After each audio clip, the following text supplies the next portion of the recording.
आप सभी को जय मसीह की।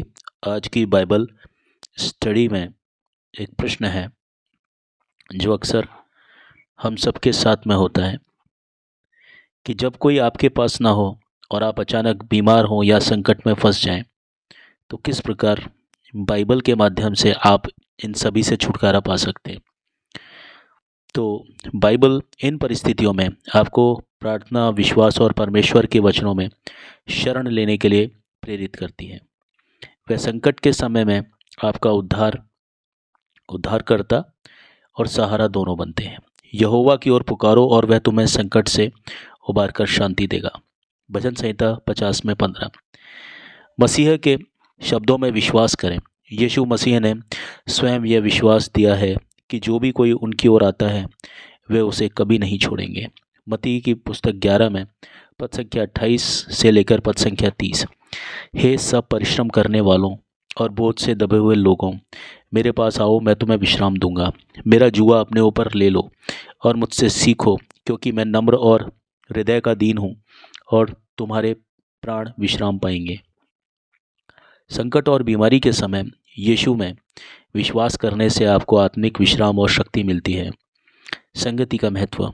जब आप अकेले हों तो बाइबल हमें विश्वासियों की संगति में बने रहने की सलाह देती है। सभोपदेशक 4 में पद संख्या 9 और 10।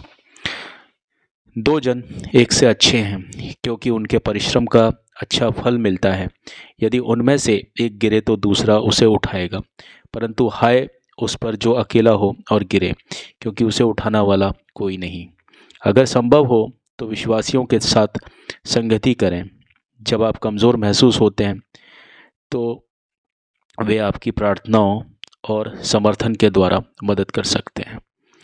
अचानक मुसीबत में परमेश्वर का उद्धार। बाइबल में लिखा है कि परमेश्वर संकट में हमें कभी नहीं छोड़ते। भजन संहिता 34 में पद संख्या 17 से पद संख्या 19। धर्मी लोग चिल्लाते हैं और यहोवा सुनता है और उन्हें उनके सारे कष्टों से छुड़ाता है।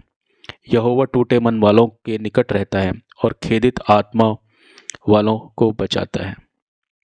धर्मी पर बहुत सी विपत्तियां आती हैं, परंतु यहोवा उसे उन सब से बचा लेता है। व्यवहारिक कदम। बाइबल के वचनों के साथ साथ परमेश्वर हमें व्यवहारिक कदम उठाने की भी प्रेरणा देता है। चिकित्सा प्राप्त करें। जब आप बीमार हों तो बाइबल में दिए गए निर्देश के अनुसार उपचार के लिए जाएं और प्रार्थना करें। संकल्पित रहें। मुसीबतों में शांत रहकर समाधान के लिए प्रार्थना करें और धैर्य रखें। परमेश्वर का नाम का आह्वान करें। जब भी आप अचानक संकट में हों, यहोवा या यीशु के नाम का आह्वान करें। यिर्मयाह 33 में पद संख्या 3। मुझे पुकार और मैं तुझे उत्तर दूंगा, मैं तुझे महान और गूढ़ बातें बताऊंगा जिन्हें तू नहीं जानता। इस वचन के अनुसार कठिनाइयों में परमेश्वर को पुकारने से चमत्कारिक रूप से समाधान मिल सकता है। बाइबल हमें हर स्थिति में परमेश्वर पर विश्वास रखने के लिए, प्रार्थना करने के लिए और उनके वचनों पर चलने के लिए निर्देशित करती है। जब आप बीमार हों तो याकूब 5 में पद संख्या 15 का पालन करें। जब संकट आए तो भजन संहिता 50 में पद संख्या 15 का अभ्यास करें। जब आप अकेला महसूस करें तो मत्ती की पुस्तक 28 में पद संख्या 20 को याद करें। देखो, मैं जगत के अंत तक सदैव तुम्हारे संग हूँ। परमेश्वर का वचन और उनका प्रेम आपके लिए हर संकट और बीमारी में आश्रय और राहत बन जाता है। बाइबल हमें यह सिखाती है कि संकट या बीमारी के समय परमेश्वर की कृपा हमारे साथ होती है। 2 कुरिन्थियों 12 में पद संख्या 9। परंतु उसने मुझसे कहा, मेरा अनुग्रह तेरे लिए बहुत है, क्योंकि मेरी शक्ति निर्बलता में सिद्ध होती है। इसलिए मैं अपनी निर्बलताओं में और भी अधिक आनंद से घमंड करूँगा, ताकि मसीह की शक्ति मुझ पर छाया करे। इसका अर्थ यह है कि जब आप शारीरिक या मानसिक रूप से कमज़ोर महसूस करते हैं तो परमेश्वर की कृपा आपको सहारा देती है और संकट में ऊपर उठने की शक्ति देती है। धैर्य और परीक्षा। अचानक आने वाली मुसीबतें और कठिनाइयाँ हमें धैर्य और आत्मविश्वास सिखाती हैं। बाइबल सिखाती है कि कठिनाइयाँ हमें मजबूत बनाती हैं। रोमियो 5 में पद संख्या 3 से 5 तक। हम क्लेशों में भी घमंड करते हैं, क्योंकि हम जानते हैं कि क्लेश से धीरज, धीरज से खरा निकलना, और खरे निकलने से आशा उत्पन्न होती है। और आशा हमें लज्जित नहीं करती, क्योंकि पवित्र आत्मा के द्वारा परमेश्वर का प्रेम हमारे हृदय में उड़ेला गया है। संकट का सामना धैर्य और प्रार्थना के साथ करें। यह समय परमेश्वर के निकटता का अवसर हो सकता है। चिकित्सा और चंगाई के वचन। बाइबल में स्पष्ट है कि परमेश्वर बीमारियों को चंगा करने वाला है। निर्गमम 15 में पद संख्या 26। यदि तू अपने परमेश्वर यहोवा की बात को ध्यान से सुने और उसकी दृष्टि में जो ठीक है उसे करे, और उसकी आज्ञाओं को माने और उसके नियमों का पालन करे, तो मैं उन रोगों से कोई भी तुझ पर नहीं लाऊंगा जिन्हें मैंने मिस्त्रियों पर लाया, क्योंकि मैं यहोवा हूँ जो तुझे चंगा करता हूँ। इस वचन से स्पष्ट होता है कि परमेश्वर की आज्ञा का पालन करने से वह हमें चंगाई और सुरक्षा प्रदान करता है। संकट के ऊपर उठने के लिए प्रोत्साहन। भजन संहिता 121 में पद संख्या 1 और 2।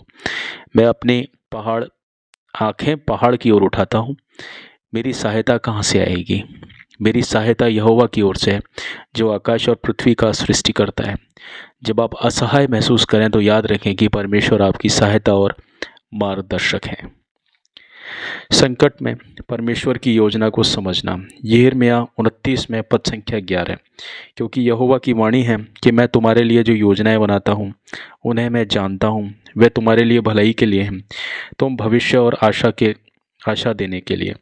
यह वचन हमें आश्वासन देता है कि हर कठिनाई के पीछे परमेश्वर की एक दिव्य योजना है जो अंततः हमारी भलाई के लिए है। फिर है कृतज्ञता और उद्धार का मार्ग। मुसीबत में भी कृतज्ञता व्यक्त करना बाइबल का एक मुख्य संदेश है। थिस्सलुनीकियों 5 में पद संख्या 18। हर बात में धन्यवाद दो, क्योंकि तुम्हारे लिए मसीह यीशु में परमेश्वर की यही इच्छा है। संकट के समय धन्यवाद देना आपके विश्वास को मजबूत करता है और परमेश्वर के अद्भुत कार्यों को अनुभव करने का मार्ग खोलता है। फिर है यीशु में शांति पाना। यूहन्ना 16 में पद संख्या 33। मैंने तुमसे ये बातें इसलिए कही हैं कि तुम्हें मुझ में शांति मिले। संसार में जो क्लेश होगा, परंतु ढांढस बंधाओ, मैंने संसार को जीत लिया है। इस वचन से यह स्पष्ट है कि दुनिया में कठिनाइयाँ तो होंगी ही, लेकिन यीशु में विश्वास से शांति और विजय पाई जाती है।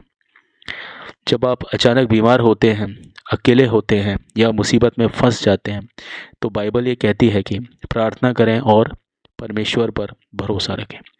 उनकी सहायता की प्रतीक्षा धैर्यपूर्वक करें, उनके वचनों पर ध्यान केंद्रित करें। संकट में उनकी योजनाओं को स्वीकारें और उनके प्रेम का अनुभव करें। याद रखें, परमेश्वर उन सभी के निकट है जो सच्चाई से उन्हें पुकारते हैं। भजन संहिता 145 का ये पद संख्या 18 है। अतः उन पर भरोसा करें, क्योंकि वह आपका शरण स्थान, उद्धारकर्ता और चंगाई देने वाला है। इन वचनों के जरिए परमेश्वर आपको बहुतायत से आशीष दें। आमीन।